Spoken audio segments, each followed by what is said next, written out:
This battle that you face each and every day, you versus you, is a matter of life and death. What I found out a long time ago is that's where success is either created or it's defeated. It's inside your own mind. One of the most freeing moments is when you remove yourself from yourself and you realize, dude, I could be so much more than I am by being selfless and just dedicating my life to being an example for others.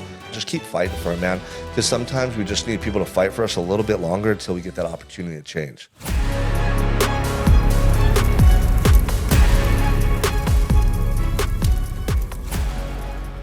Welcome back to another episode of the Unstoppable Mindset Podcast. I'm your host, Sean Crane.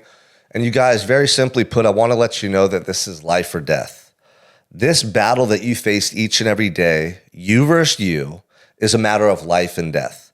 And what I mean by that is on one given day, you can experience so much gratitude, so much love, so much abundance that it feels like the best day of your life. And in the same week, you can experience such lows that it feels like one of the worst days of your life. Human beings are constantly battling within themselves. We all have this good inside of us and we all have this bad. You know, the yin and yang of the universe. It's good and evil. It's God and the devil. It's very apparent, right? And you can probably experience this or, testify for yourself that you have days where you have positive thoughts and you feel amazing, and then days where you feel the opposite. And what I found out a long time ago is that's where success is either created or it's defeated. It's inside your own mind. It's inside your own being. It's your energy. It's your spirit. It's the way that you think. It's the way that you live. But for me, the ultimate form of success is how I feel each and every day. Because if I feel excited, happy, inspired, purpose-driven, if I feel all those amazing qualities, I'm bringing such an infectious and positive energy into the world, to my family, to my wife, to my children, to you guys, to my messages, to my clients, to everybody. But when we're afflicted and we're suffering and we're struggling, we do the opposite. We bring apathy. We bring pessimism. We bring just negative energy, complaining, just like, stuff that people don't want to feel. And the worst is that, at times when we're suffering internally, we can't help but affect other people negatively, right? It bleeds into the way that we show up in our lives. And, I'm reminded by that today, like the good and the bad in this life. I got a really sad text message this morning from one of my past clients' wives. And she said that, he passed away. I'm not going to say his name here on this, but one of my past clients died of cirrhosis of the liver, man. And he was 39 years old and he had 2 children.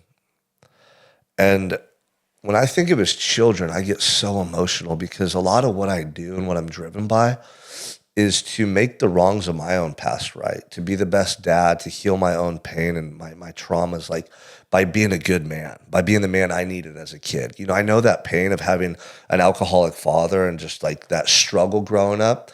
I know it all too well. And when I see it play out in other people's lives, I can't help but get emotional. And yeah, I'm sad that this man left this planet early. I'm sad for his wife. They were divorced, but they were still close. But my heart is really broken for his children because they're like 12 and 9, and this boy like needs his dad more than ever. And now he doesn't have his dad. And, I couldn't help but feel like I failed this man because we worked together about 3 years ago, and he struggled to maintain sobriety. He struggled to establish the habits I was trying him to develop. He struggled to shift his mindset and his thinking. Ultimately, I couldn't save him. I couldn't save him.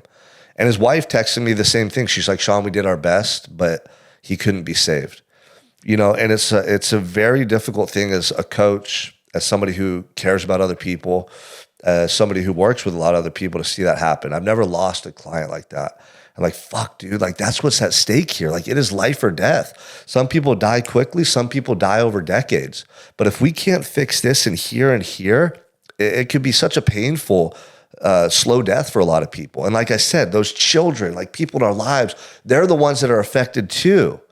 And it can be fixed. We can overcome these things. We can conquer our demons, we can transform ourselves. We can reprogram the way we think and operate. I've done it. I've seen it happen, because then I started thinking about another client about 1.5 years ago who he had cirrhosis of the liver. He was pre-diabetic. His doctor told him he had 2 years to live if he continued to drink and do the things he was doing. And that man got sober, got fit. He's running marathons and doing Spartan races. He's becoming an inspiring individual in his community. He lost 90 pounds. He's completely changed his life. He saved his life. In fact, he went back to the doctor and they said, I don't know what you're doing, but keep doing it. You're no longer pre-diabetic. You reversed the fatty liver, your cirrhosis of the liver. Like, you're getting healthier as you age. This is incredible. All by just making that deep internal commitment to become the man he wanted to be and fighting each and every day, to lose the weight, to eat better, to get out and run, to just every day fight his demons, to conquer those demons through action. And this other gentleman who perished, he couldn't do that, and it's so heartbreaking. Like, if you're a parent or if you have family members who have struggled with addiction or just mental health or anything in life, like, we see this play out all the time. There's certain people in life that we feel like we can't help. Like, we feel like we're just talking to them and it's like talking to a wall. Sometimes you might feel like that when you're talking to your children or a significant other or a friend or a family member. What I would tell you is continue to put forth your best effort and plant those seeds and be there for them, because sometimes it just takes one moment in time for all the stuff that you've been hearing to click and resonate, and you're ready to change. And now you know what to do, right? But there's some times where that doesn't take place, and people, they never change. My dad was one of them. My dad never changed. He died at 49. My mom died at 49 as well. They never changed. They never changed. They perished and they succumbed to their own demons. And so did this man that recently passed away. And for me, I've seen so many people die due to addiction. So many people die from overdose, accidental overdose. Maybe it's suicide. Maybe it's some other cause that was preventable. And it's freaking heartbreaking. And what it does is it just drives me to want to reach more people and help more people. But it also puts things in perspective, because we get so caught up in the stuff going on in our day-to-day lives.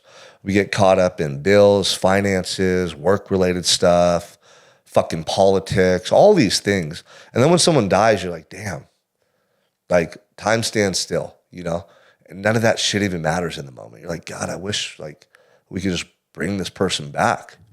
I wish we could have saved this person. I wish we could have helped them. That's what I feel, and I feel responsible, and that'll never go away. And it's a good thing, because I care. And if I didn't feel responsible, or if I didn't care, I wouldn't show up the way I do. And dude, this is what motivates me to get my ass up early every day and do the work. Like, some people complain about it. You're tired. You need sleep. Like, dude, I think so far beyond that. I don't give a fuck about sleep. Like, I need to think about myself way less and be more of service to people, sacrifice more, be more of an example, go way bigger in life to show people what's possible. Like, try so much fucking harder. Like, you guys think you need snacks and food, or you need your drink, or you need your TV or your phone or your sleep. Like, dude, one of the most freeing moments is when you remove yourself from yourself and you realize, like, dude, I could be so much more than I am by being selfless and just dedicating my life to being an example for others. You don't crave any substance when you're in that thought process. You don't have these desires for pleasure. You don't need sleep. In fact, you sleep less, you eat less. You just have these higher faculty, thoughts, ideas, internal things taking place in your life that it changes the way you live and operate. So you see it, that's what monks are after. They're after this peace that is so pervasive that they need nothing and they can be everything to anyone who needs them. And that's what I'm after, man. And this is a reminder that, like, I have a lot more growth to acquire. I need to get out of myself and my needs and my wants much more and be 100% of service to the world. Because maybe if I was that way, I could have reached this man and connected with him on an energetic level, a spiritual level, to help him to change his life, and he'd still be here for his children. And this is just my thought process. I can't help but feel and think this way. And it's not even about me, man. It's just like this pain that people experience because of loss that's preventable. We can change that, and that's the mission that I'm on, is to eradicate the pain in young people's lives and relationships and the struggles we endure so we can experience life in the highest level possible. And so you guys, if there's someone struggling with in your life that with addiction, with other stuff, give them a call today. Go out and meet them in person. Give them a hug. Tell them you love them. Be there for them. And if there's people that you're thinking about quitting and giving up on, just keep fighting for them, man. Because sometimes we just need people to fight for us a little bit longer until we get that opportunity to change. And, like, I'm immensely grateful for all my family members who continued to fight for me when I was going through my struggle, because they made it possible for me to change when the time was right. So that's my message to you guys today. I love you. Don't take this life for granted. Cherish it and cherish the people that you have.